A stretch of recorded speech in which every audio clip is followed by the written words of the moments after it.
नमस्कार साथियों, स्वागत है आप सभी का हमारे चैनल में देव कोचिंग क्लासेस सिंघाना में। और हाजिर है एक बार फिर अपने नए वीडियो के साथ, जिसमें हम अपनी पूर्व कड़ी के साथ जुड़ते हैं। पहले हम पिछले वीडियो में हमने जाना था वर्णों के बारे में, और वर्णों में हम अध्ययन कर रहे थे स्वर विभाजन का।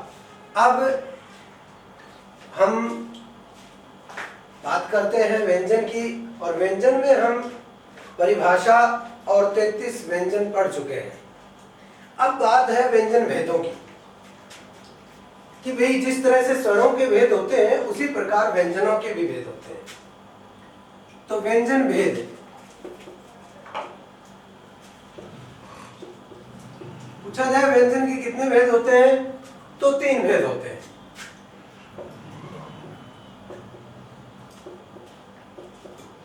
और वो 3 कौन कौन से होते हैं भाई? पहला है स्पर्श व्यंजन,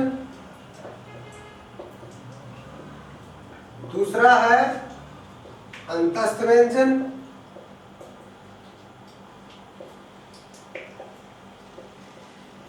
तीसरा है ऊष्म या संघर्षी व्यंजन।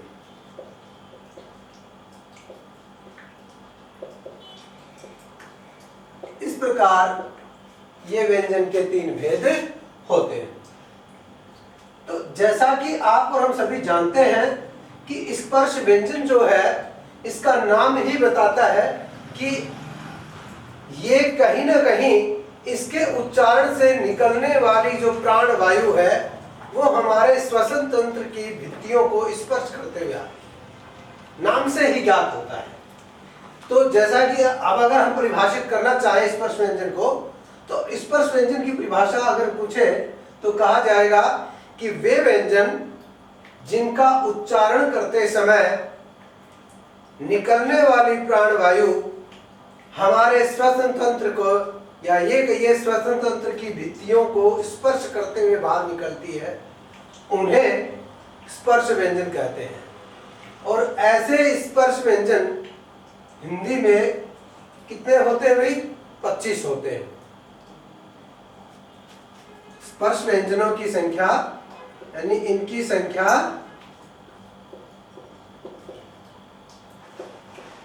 25 होती है।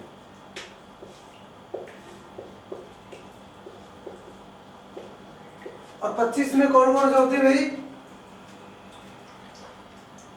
क से लेकर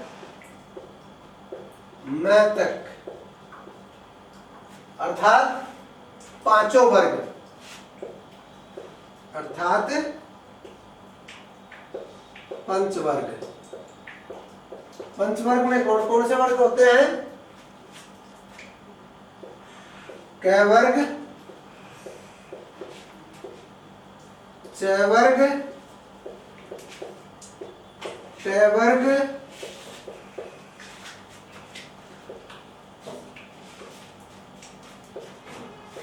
त वर्ग और प वर्ग। इनको हम पंचवर्ग क्यों कहते हैं? क्योंकि इन प्रत्येक पंक्ति में और 5-5 वर्ण होते हैं।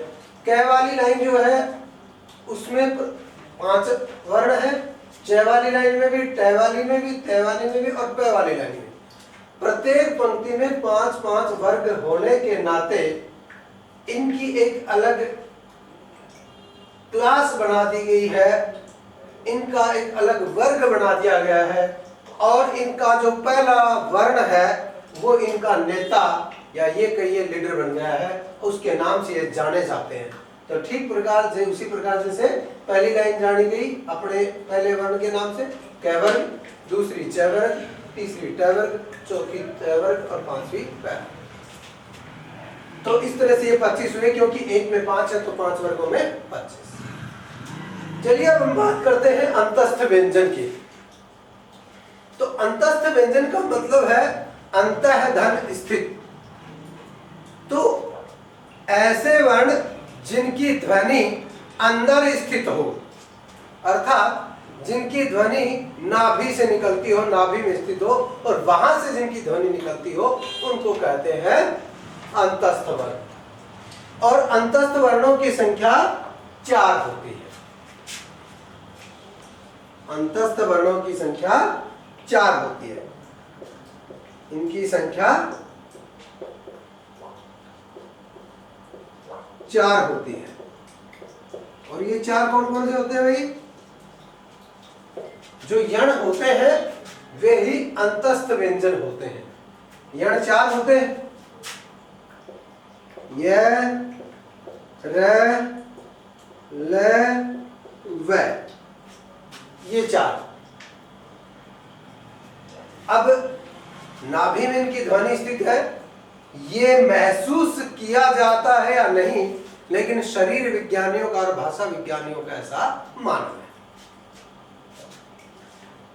अगला है ऊष्म या संघर्षी व्यंजन।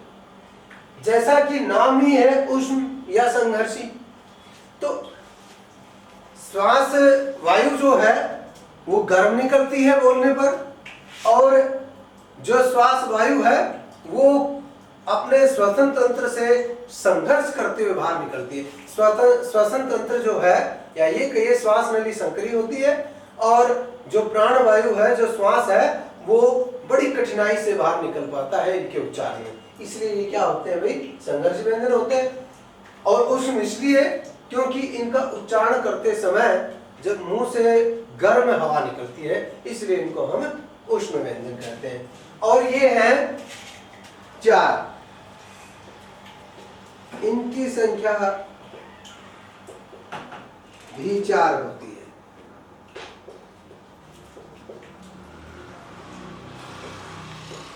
ये कौन कौन से हैं भाई? नंबर 1 श, दूसरा श, तीसरा स, चौथा है। इस तरह से ये 4 होते हैं। श, स, है। अब इनका उच्चारण जब हम करते हैं तो मुंह से गर्म वायु निकलती है, इसलिए ऊष्म व्यंजन है। और इनका उच्चारण जब हम करते हैं तो प्राण वायु बड़ी मुश्किल से, कठिनाई से बाहर निकलती है, श्वास नली संकरी हो जाती है, इसलिए इनको संघर्षी व्यंजन कहते हैं। दोनों नाम अपने आप में ये कहिए कि इसकी परिभाषा को साबित करते हैं। चलिए, ये तो हुए इसके भेद। अब इन व्यंजनों के एक अलग आधार पर भेद हम पढ़ें तो वो अलग आधार है उच्चारण प्रयत्न। कि उच्चारण के अलग अलग प्रयत्न होते हैं, अलग अलग तरीके होते हैं, कोशिशें अलग अलग होती हैं। हर व्यंजन के उच्चारण की, या ये कहिए कि हर व्यंजन और वर्ग के उच्चारण की प्रक्रिया जो है वो अलग है, उसका प्रयत्न यानी कोशिश है वो अलग है, इसलिए उस आधार पर इसके नाम अलग होते हैं। तो जानते हैं कौन से?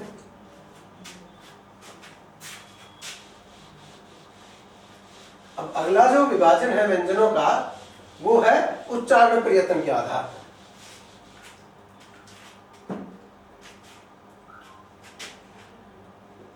उच्चारण प्रयत्न के आधार पर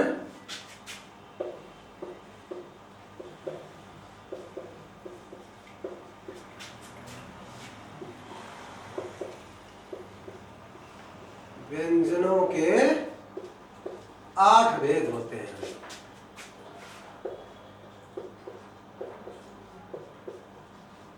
कौन कौन से 8 होते हैं? सबसे पहला नाम जो आता है वो आता है स्पर्शी। उच्चारण प्रयत्न की बात करें तो उच्चारण प्रयत्न की बात करें तो स्पर्शी, लेकिन थोड़ी देर पहले ही हमने पढ़ा था व्यंजन के मूल भेदों में स्पर्श और स्पर्शी में अलग अंतर है। क्योंकि स्पर्श जो व्यंजन थे वो 25 थे और स्पर्शी 20 होते हैं।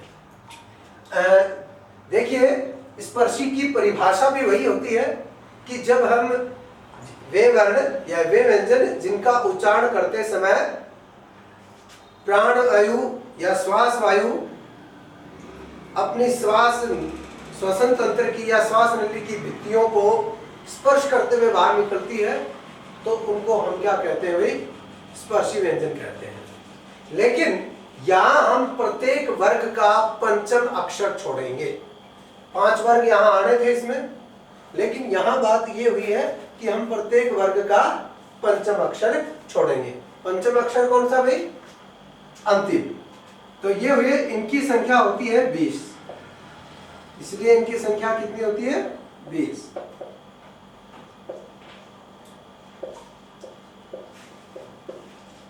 होती है। ये प्रश्न आर्टेट परीक्षा में आया हुआ भी है, रीट में भी आया हुआ है और सेकंड ग्रेड परीक्षा में भी, कि स्पर्शी व्यंजन कितने होते हैं। ऑप्शन में हमें 25 भी मिलता है, 20 भी मिलता है, 16 भी मिलता है, 15 भी मिलता है। हमारा उत्तर होना चाहिए 20। स्पर्श की बात करें, स्पर्श की बात करें तो 25। तो इनकी संख्या 20 होती है। और वो 20 कौन कौन से होते हैं, क, ख, ग, घ। इसी प्रकार प्रत्येक वर्ग का पंचम अक्षर हम छोड़ देंगे, क्योंकि पंचम अक्षर ये जो भेद है ये उच्चारण प्रयत्न के आधार पर है। तो उच्चारण करते समय प्रयत्न यहाँ नासिका से नहीं हो रहा है, और पंचम अक्षर का जो प्रयत्न है वो नासिका से होता है। प्राणवायु अधिकांशतः मुंह से निकलने की अपेक्षा कहां से निकलती है, नाक से निकलती है ज्यादा, इसलिए वो नासिक के कहलाते हैं। तो क्या हुए, इसलिए प्रत्येक वर्ग का जो पंचम अक्षर है उसका प्रयत्न नासिका से होता है, इसलिए वो नासिक के कहलाते हैं। तो ये क, ख, ग, घ 4। फिर इसी तरह च, छ, ज, झ, फिर ट, ठ, ड, ढ, फिर त, थ, द, ध। ठीक है। फिर इसके बाद आता है प, फ, ब और भ। अर्थात प्रत्येक वर्ग, 5 वर्ग इसमें भी है, लेकिन यहां प्रत्येक वर्ग का पंचम अक्षर छोड़ना पड़ता है। अगला है, वो आता है संघर्षी।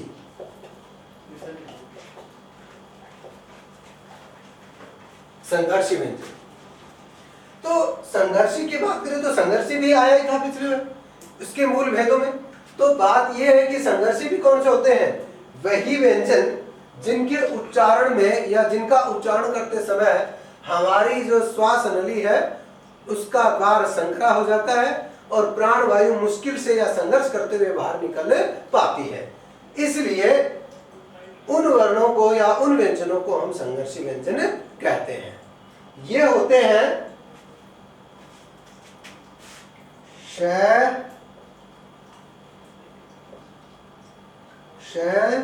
स, है, और इनके अलावा ख, ज, फ। उर्दू नुक्ते वाले जो वर्ण हैं वो भी इसमें गिने जाते हैं। साथियों, ये जो वर्ण है 3, ये हिंदी वर्णमाला में नहीं होते। नुक्ता हिंदी वर्णमाला में नहीं होता।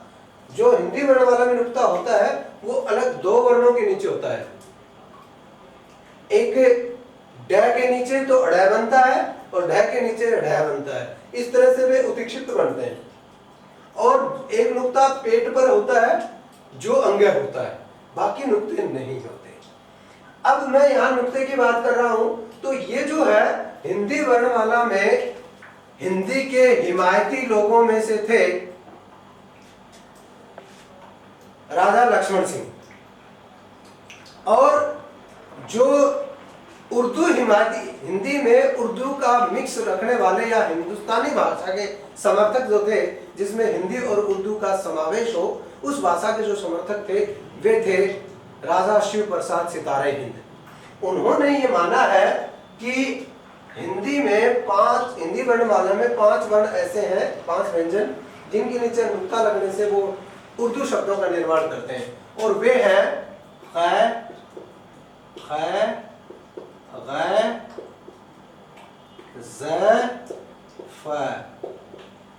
ऐसे नुक्ते वाले वर्णों से शुरू होने वाले शब्द उर्दू शब्द का निर्माण करते हैं। तो ये भी वैसे हैं, लेकिन ये उच्चारण प्रयत्न की दृष्टि से संघर्षी हैं। इनके उच्चारण में भी श्वास वायु जो है वो मुश्किल से या संघर्ष से ही बाहर निकल पाती है। अगला जो है तीसरा, वो है स्पर्श संघर्षी।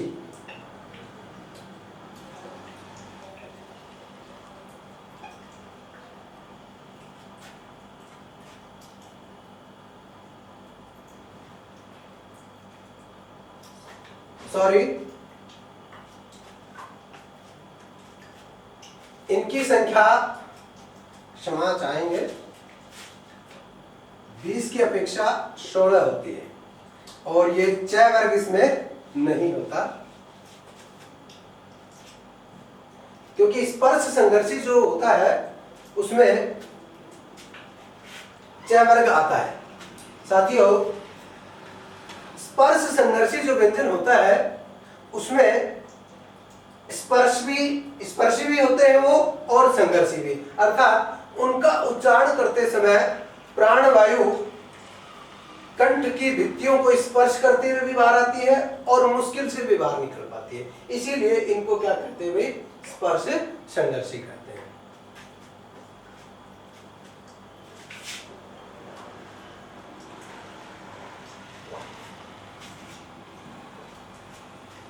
अभी जैसा कि मैंने पहले प्रश्न किया था कि स्पर्शी व्यंजन कितने होते हैं, तो वो संख्या होगी 16। वो संख्या होगी 16। चलिए अब बात करते हैं स्पर्श संघर्षी की।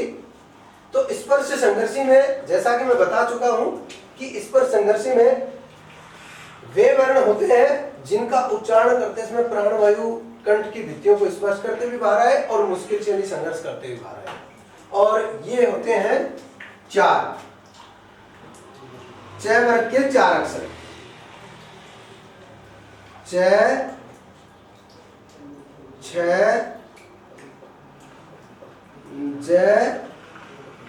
झ, ये 4 स्पर्श संघर्षी होते हैं। ठीक है। अब इसके बाद आता है चौथा, नासिक्य। नासिक्य वे वर्ण होते हैं जिनका उच्चारण करते समय प्राणवायु का अधिकांश भाग मुख की अपेक्षा नासिका से बाहर निकलता है। मुख की अपेक्षा नासिका से, यानी नाक से बाहर निकले। जो अपनी श्वास है वो ज्यादातर नाक से बाहर निकले, तो वे वर्ण क्या कहलाते हैं, नासिक्य। ऐसे प्रयत्न वाले जो व्यंजन है वो नासिक्य कहलाते हैं। और ये 5 होते हैं, प्रत्येक वर्ग का पंचम अक्षर जो यहाँ छोड़ा गया है वो पंचम अक्षर क्या होता है भाई, नासिक्य होता है। कौन कौन से, अंग, य, ण, न, म। ये 5 अक्षर या ये 5 जो व्यंजन है ये क्या है, नासिक्य है। अब इससे अगला जो होता है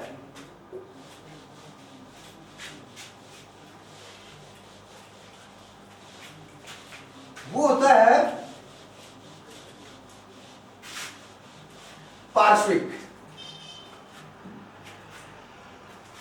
5वां जो है वो है पार्श्विक। इसी पार्श्विक को वत्स से भी बोलते हैं।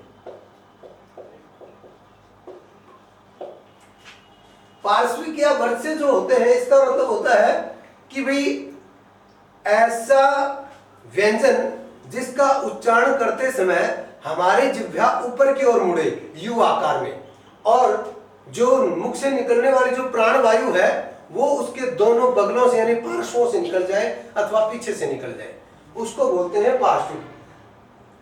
यू आकार में जब जिह्वा मुड़ती है तो दोनों बगलों से प्राणवायु निकल जाती है, तो बगलों को हिंदी में पार्श्व कहते हैं और इसीलिए उसको क्या बोलते हैं भाई, पार्श्विकरण बोलते हैं। ऐसा एक ही वर्ण है, एक ही व्यंजन है, वो है ल। फिर छठा है, वो है प्रकंपित, या इसको लुंठित भी बोलते हैं, प्रकंपित या लुंठित भी बोलते हैं। लुंठित जो है उसका मतलब होता है लुढ़कते हुए आना, और प्रकंपित का मतलब होता है कंपन होना, कपकपाते हुए आना। ऐसा वर्ण या ऐसा व्यंजन जिसका उच्चारण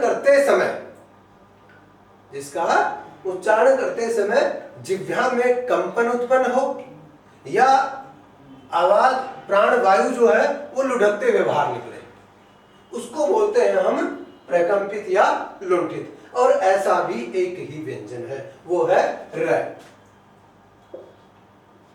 र बोलते हैं तो जिह्वा में कंपन उत्पन्न होता है। सातवां जो है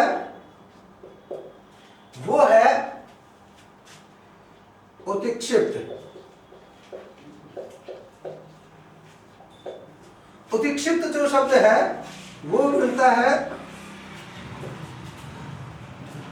ऊर्ध्वधन क्षिप्त, यानी उत। तो उत का रूप होता है, इसका जो विसर्ग रूप है, उपसर्ग जो रूप है वो उद बनता है, उत का। तो उत का मतलब उठना, उत का मतलब उठना, और क्षिप्त का मतलब गिरना। तो ऐसे वर्ण या ऐसे व्यंजन जिनका उच्चारण करते समय जिह्वा 2-3 बार हवा में ऊपर लहराए और फिर झटके से नीचे गिरे, उठे और झटके से नीचे गिरे, उसको बोलते हैं उत्क्षिप्त वर्ण। और ये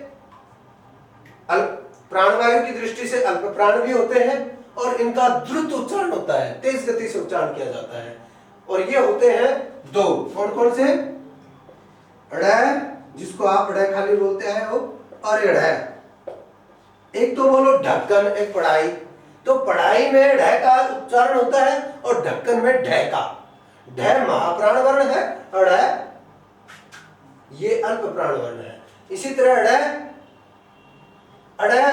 अल्प प्राण वर्ण है और ड भी अल्प प्राण वर्ण है, ठीक है, परंतु इसका उच्चारण द्रुत है। और अंतिम है इसका आठवां क्या है? आठवां है संघर्षहीन।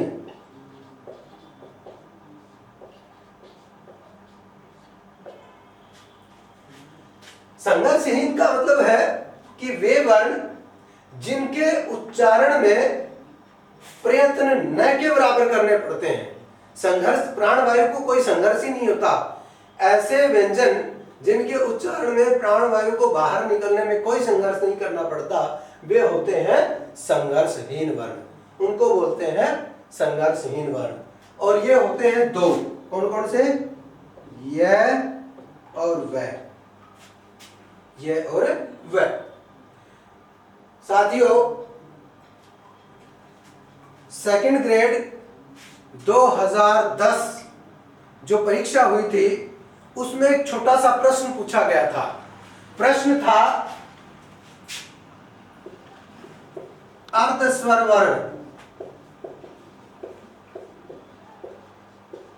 हैं, यानी कौन से हैं अर्धस्वर वर्ण? ऑप्शन है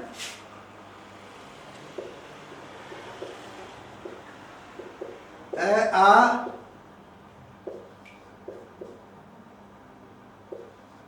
क, ख, ये वह,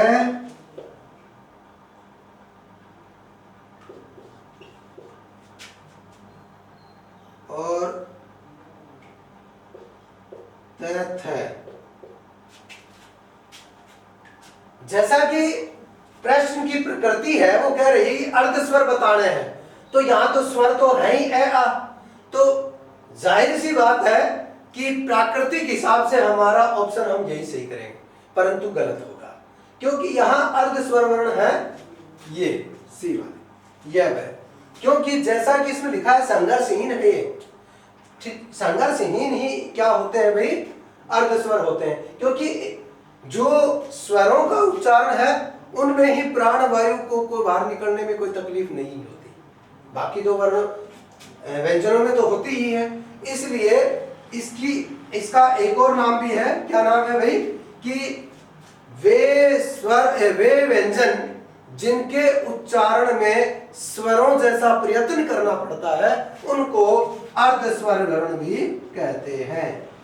अर्धस्वर यानी ये जो संघर्षहीन है इन्हीं को दूसरे नाम से जाना जाता है अर्धस्वर के नाम से।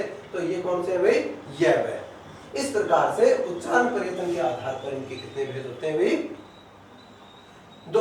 उच्चारण प्रयत्न के आधार पर इनके 8 भेद होते हैं। 8 भेद में मैं एक बार फिर से पुनरावर्तित कर दूं आपको कि पहला है स्पर्शी जो 16 होते हैं, दूसरा है संघर्षी, तीसरा है स्पर्श संघर्षी, चौथा है नासिक्य, पांचवा है पार्श्विक या वर्त्स्य, छठा है प्रकंपित या लुंठित, सातवां है उदिक्षिप्त और आठवां है संघर्षहीन, जिनको अर्धस्वर भी कहा जाता है। साथियों, इस वीडियो में इतना ही। धन्यवाद।